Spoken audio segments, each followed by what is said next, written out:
का किशन बाबू तोहार लड़का रात ट्यूबवेल के पीछे पकड़ाइल बा, यह संस्कार देने वाला अपन लड़का के। मुखिया जी हम का बताई, हम अपना लड़का खातिर काका नहीं के कहिए।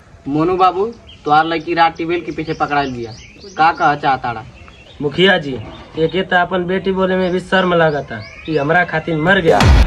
बाबूजी रहुआ ऐसे काहे कहत है? हमारे में कोनो गलती नहीं के, ई हमरा के जबरदस्ती लेके गइल।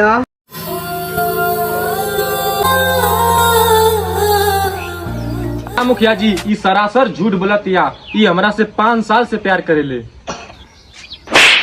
तो मुखिया जी हमारा लड़का तो गलती कर दिले बा, एकरा खातिर हम सब करा लोग से माफी मांगता नहीं और हमारे लड़का के भी माफ कर दिया लोग। मुखिया जी एकरा गलती के सजा मिले के चाहिए, ये तो कौनो लड़का गांव में आके कौनो लड़की छेड़ के चल जाई। हाँ मुखिया जी एकरा बोले कि अपन चप्पल निकाल के एकरा मुंह पे मारे। हाँ तू एके ना जाना थी और ये तो के छेड़ ले आ, ते निकाल चप्पल मार करा मुंह पे चप्पल।